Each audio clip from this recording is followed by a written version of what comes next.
My name is Brody. I'm 21 years old, a senior at Princeton University, and until last Friday night, I had never set foot in a gay bar. It wasn't for lack of curiosity. I'd known I was gay since high school, but rather a combination of academic dedication, social anxiety, and the lingering effects of a conservative being that still whispered caution in my ear. Despite years of self-acceptance in me, life until then had followed accurately plotted trajectory valedictor of my high school in suburban Connecticut. Perfect, sat Scorsese admission to Princeton, and now in me. Final year, applications to the most prestigious law schools in the country. My days were structured around study sessions, research assistantships, and LSAP prep courses. My idea of joining study groups at the library that occasionally grabbed coffee afterward. But that Friday changed everything. It began like most days that semester, with anxiety gnawing at my stomach as I checked my email for responses from law schools. Harvard and Yale were still silent. Stanford had scheduled an interview, and Columbia wanted additional materials. Meanwhile, my thesis advisor had returned me latest draft with more red ink than black, and my parents were calling daily with thinly veiled questions about my application status. By evening, I felt like I might crack under the pressure. My roommate, Tyler, found me pacing our apartment, alternating between compulsively checking my email and staring blankly at LSAT practice questions I'd already memorized. "Dude, you need to get out of here," Tyler said, closing my laptop with a decisive snap. "This isn't healthy." "I don't have a time," I protested weakly. "Yale called respond any day now, and I need to finish his revisions by Monday." Tyler finished for me, which gives you the idea. "Weekend tonight, you're coming out with me." Tyler, unlike me, had mastered the delicate balance between academic achievement and actually having a life. He was gay too, though he wore it with any ease. I'd always envied comfortable in his sexuality, without making it his defining characteristic where I asked it suspiciously. Tyler's grin was equal parts mischievous and determined. "Spectrum, it's a gay bar downtown Thatosant card." Too aggressively, my immediate instinct was to refuse a gay bar on a Friday night with my Harvard application still pending. It sounded like a recipe for disaster, or at least a significant deviation from my carefully controlled extents. "I don't know," Ty Shawnee said, his tone shifting from playful to serious. "When was the last time you did something just for fun, something that wasn't calculated to impress an admissions committee or pad your resume?" Opened my mouth to argue, then closed it again. "I couldn't remember exactly," Tyler said correctly, interpreting miscellance one night. "A few hours to be something other than a perfect student. Law schools will still be there tomorrow." Something in his words, or perhaps in my own exhaustion, resonated. Maybe I did need this. Maybe a few hours of distraction would help clear my head, give me fresh perspective for those thesis revisions. "Fine," I conceded, "but I'm not staying late, and I'm definitely not drinking much." Tyler's triumphant smiles would have been warning enough. 12 hours later, I found myself in Linny outside Spectrum, already regretting my decision. The autumn night was unexpectedly chilly, and I felt conspicuously out of place in the jeans and button-down shirt Tyler had insisted I wear instead of my usual hoodie and sweat pants. Around us, other men, most appearing far more confident and stylish than me, chatted excitedly, their breath visible in the cold air. "Relax," Tyler said, noticing my tense posture. "This isn't an interview. You're here to have fun, remember?" I nodded, unconvincing, lishing my hands deeper into my jacket pockets. "Fun, right? I could do fun." I'd scheduled it right in between panic and existential dread. The bouncer barely glanced at our IDs before waving us inside, where I was immediately assaulted by thumping music, flashing lights, and the press of bodies. The space was larger than it had appeared. From outside, a main dance floor surrounded by elevated seating areas, and a long bar along one wall. Despite the early hour, it was already crowded. "Drink for," Tyler declared, grabbing my elbow on, steering me toward the bar, something to take the edge off. He wanted to protest that I didn't need muage taken off, but the words died in my throat. I absolutely did need something to ease the tension vibrating through my body. Law school applications, thesis revisions, and parental expectations felt simultaneously distant and overwhelming in this new environment. Tyler ordered something colorful and sweet-smelling for both of us. I took a cautious sip and, surprised to find it pleasantly fruity, with only a hint of alcohol burn. "What is this?" I had to shout to be heard over the music. "Something that won't have you overthinking each sip." Tyler replied with a wink. Come on, let's find somewhere tacit. We made our way to a small high-table at the edge of the dance floor. From this vantage point, I could observe without feeling immediately exposed a perfect arrangement for my cautious introduction. To gay nightlife, Tyler, energized by the environment, kept up erroneous commentary on the crowd, occasionally pointing out regulars who recognized, or particularly impressive series. Nursed my drink slowly, feeling the knot of anxiety in my chest. Gradually, as the alcohol took effect, the music, which had initially seemed to lewd, began to feel invigorating. Instead of overwhelming, I found myself people watching with genuine interest.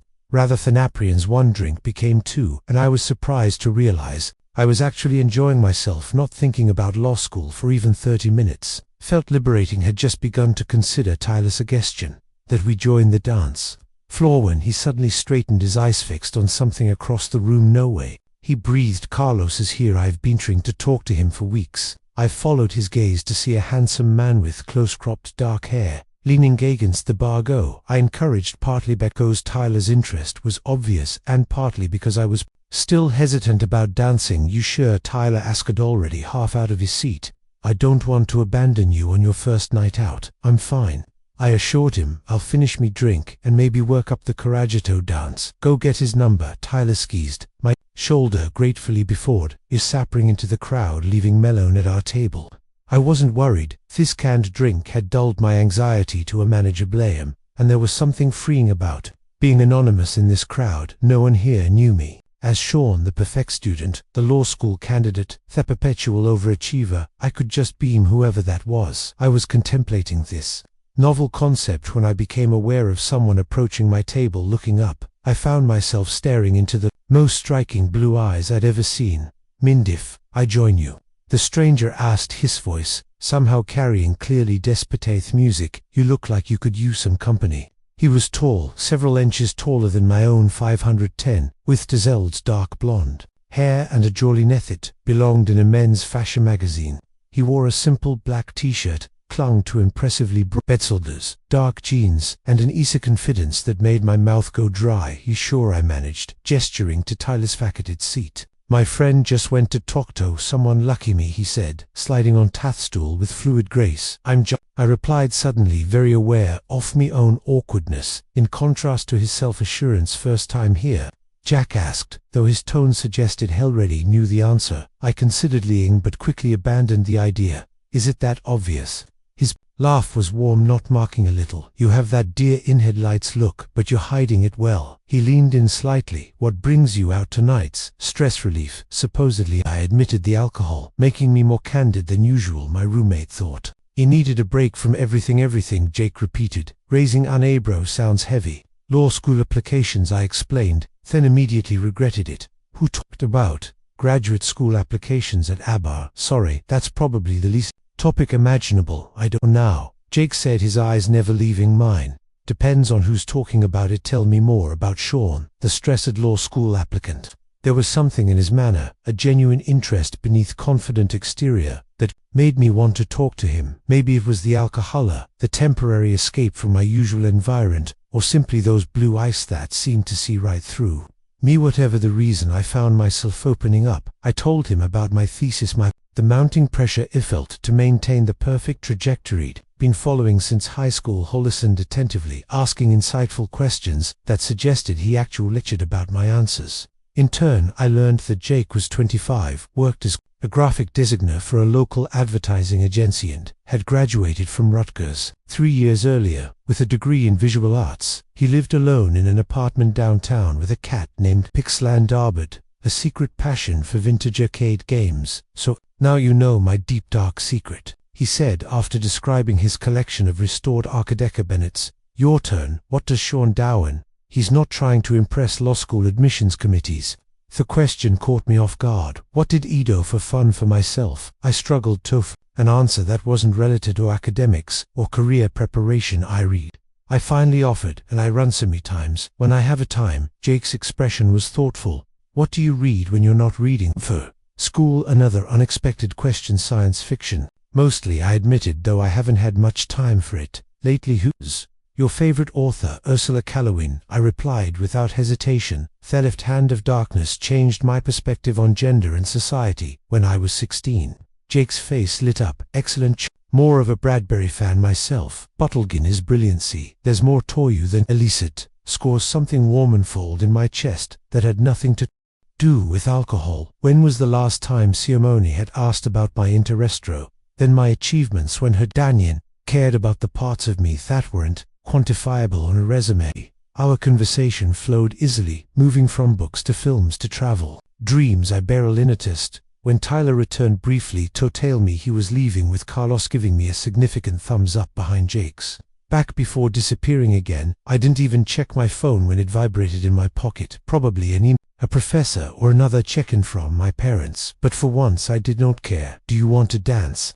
Jake asked Kit eventually, nodding toward the now packed dance floor. My immediate instinct was to refuse. I wasn't a dancer, had always felt awkward and self-conscious. Attempting it, but tonight was about doing things differently, wasn't it? I should warn you, I'm terrible at dancing, I said. Jake's smile sent a flutter through my stomach.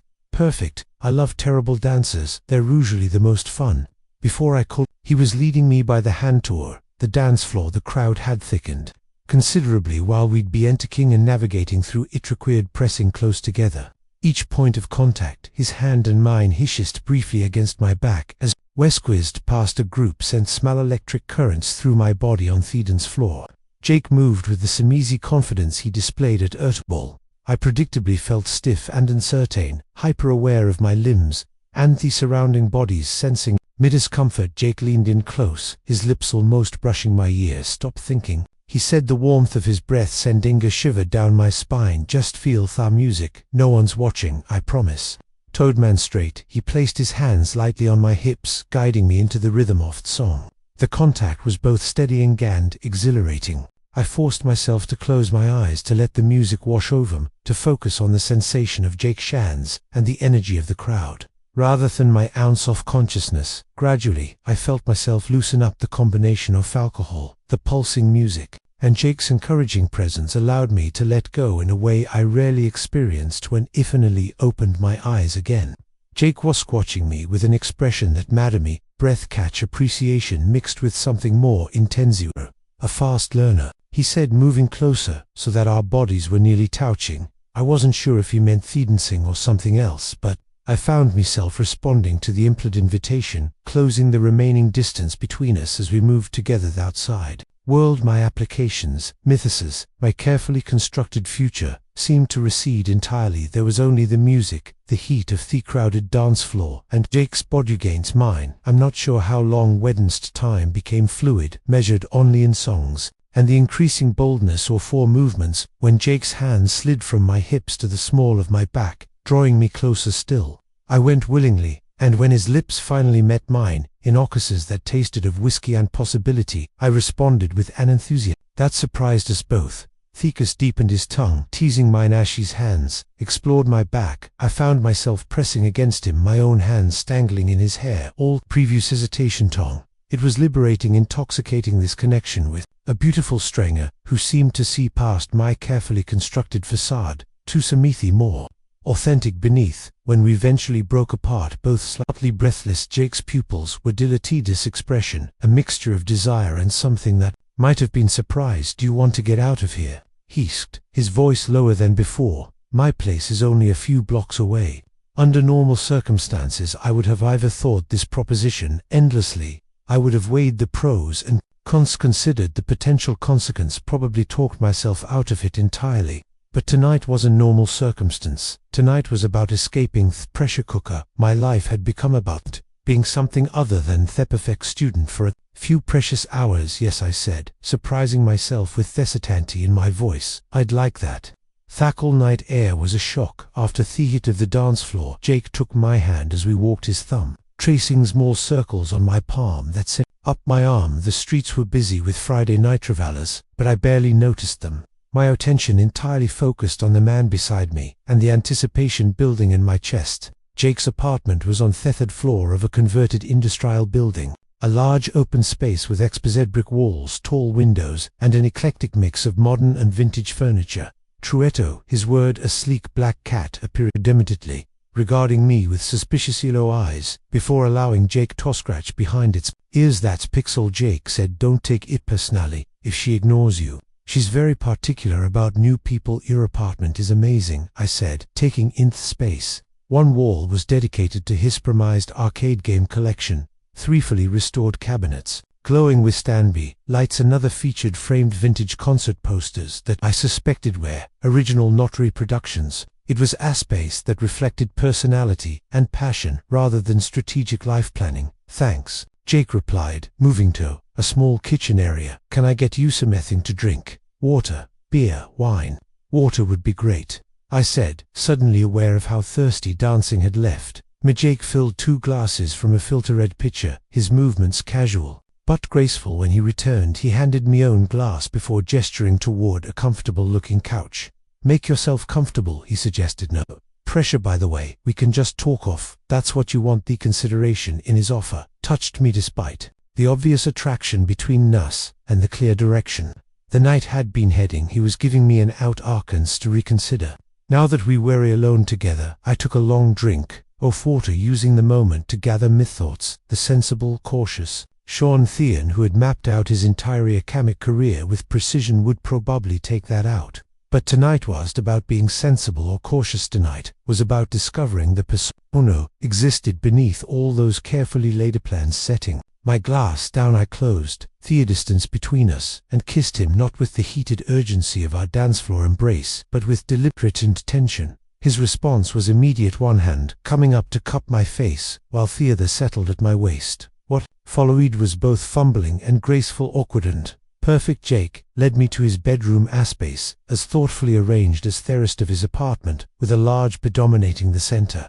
Clothes were shed with increasing urgency, hands revealed skin, lips trailing paths of discovery. I had limited experience, a handful of encounters during freshman and sophomore years, before academics had consumed my life completely. But Jake was a patient, attentive partner. He seemed to read my responses, instinctively adjust his approach based on my actions, always checking in with murmured questions and attentive pauses. Under his touch, I felt myself unraveling in the best possible way. Each sensation was heightened. His lips on my neck, his hands tracing patterns across my chest, the weight of his body above me. I stopped thinking about what came next, or how I looked, or whether I was doing everything right. For perhaps the first time in my adult life, I was fully present in the moment, completely engaged with my immediate experience rather than some distant future goal. When we finally lay tangled together, afterward, my head resting on his chest and his fingers tracing lazy patterns on my back,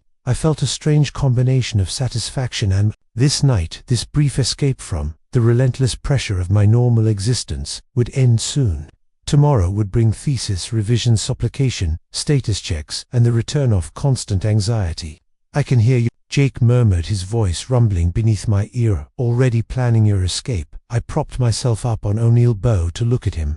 In the soft light filtering through his bedroom blinds, his features were softer, more vulnerable than they had appeared in the bar. Not exactly, I said truthfully, more like dreading the return to reality. Jake studied my face, his expression soft. What's waiting for you? In reality, that's so terrible. Not terrible, just relentless. I tried to explain. It's like I've been holding my breath for years, working toward this perfect future that always stays just out of reach. One more accomplishment, one more line on my assume, one more approval from someone you who matters. It never ends. Have you considered, and I know this is radical, doing something that makes you happy instead? Jake asked, a smile playing at the corners of his mouth, both his eyes serious. I laughed, but it came out sounding hollow. I'm not even sure, know what that would be anymore. Jake Shan came up to brush a strand of hair from my forehead, the gesture unexpectedly. You seemed pretty happy talking about Legan, and you definitely looked happy on that dance floor once you stopped overthinking everything. His observation struck a chord when had last felt genuine joy rather than thegrum satisfaction of completing another task on my endless to-do list. When had he done something purely because I wanted to, not because it would look good on an application, or please Sumi Niels. Tonight was an aberration, I said. A temporary escape. Tomorrow I go back to being Sean, the perfect student. It have to be temporary? Jake asked. Not this specifically. He gestured between us. But the feeling of doing something just because it feels right I didn't have an answer for. The concept was so foreign to my carefully structured existence that I couldn't immediately grasp how to integrated. Jake seemed to sense my confusion. Stay the night, he suggested. In the morning I make excellent pancakes, then you can go back to your regularly scheduled affection. The offer was tempting, more tempting than I wanted to admit, but the thought of waking up here, of extending this deviation from my normal life, brought a fresh wave of anxiety. I should probably go, I said reluctantly. I have work to do tomorrow. Jake nodded disappointment, briefly crossing his features before he schooled them into neutral acceptance. Of course. Let me carry you a ride. As I dressed, I felt an unfamiliar sense of regret building in me chest. Not about what had happened that had been wonderful, but about what came next. The return to my regimented existence felt less like going home, and more like voluntarily re-entering a cage. Jake walked me to the door after my reader notification came through. We stood awkwardly for a moment, neither could tell how to end the night. Finally, Jake broke the silence. This was fun, he said simply. You're an interesting person, the perfect student. There's a lot more to you than LSAT scores. I felt myself flush, both pleased and uncomfortable with his assessment. Thank you for everything tonight was exactly what I needed. Jake smiled, that same warm expression that had drawn me to him. Athbar, my pleasure, literally. Then more seriously, take care of yourself. Okay, remember, there's more to life than checking boxes on someone else's list. Helen in for a final kiss, gentle, almost chaste, compared to our earlier passions. Then I was outside the door, closing softly behind me, the night air cool against my flushed skin. The ride back to my apartment was quiet, the driver seemingly sensing my need for silence. I watched the city pass by, landmarks gradually becoming more familiar. As we approached campus, with each mile I could feel myself slipping back into my usual persona, responsible, focused, ambitious Sean, with no room for impulsive nights or philosophical questions about the penis. But something had shifted. A small crack had formed in the carefully constructed arcade of my life, allowing a glimpse of an alternative, a version of myself who could find joy in the moment, rather than always sacrificing the present for some idealized future. Tyler was still out when I arrived home. The apartment, dark and quiet. I moved through the familiar space feeling like a stranger, noticing for the first time how every surface was covered with evidence of my relentless pursuit of success. Textbooks, study guides, planners, filled with color-coded. Even my laptop wallpaper was a motivational quote about persistence and achievement. I sat on my bed, Jake's words stewing in my mind. Have you considered doing something that makes you happy instead? Such a simple question, yet I had shaken loose something fundamental within me. What did make me happy? When was the last time I had even asked myself that question? My phone buzzed with a new email notification.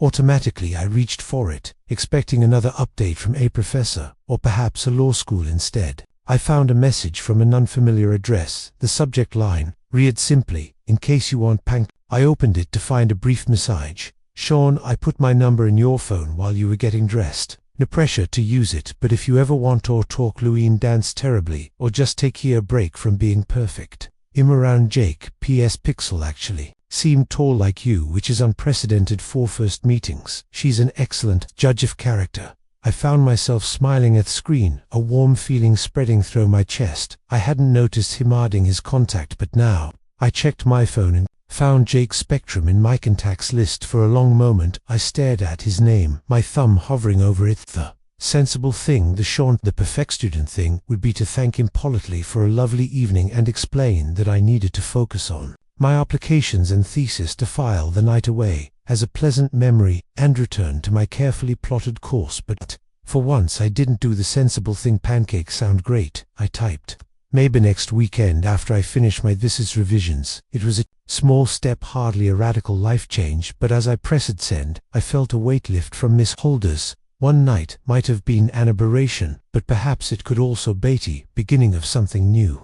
A gradual liberation of what mattered to me. I didn't know if anything would develop with Jake beyond pancakes and conversation. I didn't know if I would get into Harvard or Yale, or any of the law schools I'd been fixated on, but for the first time in years, those uncertainties didn't feel like threats to my carefully constructed plans. They felt like possibilities, open doors leading to paths I hadn't allowed myself to consider. As I finally lay down to sleep, the events of the night replayed. My mind, I realized something profound. My identity, who I really was beneath achievements and ambitions, hadn't been destroyed by one night of deviation from me. Perfect trajectory, it had been revealed. My name is Sean. I'm 21 years old, a senior at Princeton University, and until last Friday night, I had never set foot in a gay bar. Now I have. I've also danced with abandoned, kissed a beautiful stranger, and questioned the foundation of my carefully planned existence. I still don't know exactly what makes me happy, but for the first time in years, genuinely interested in finding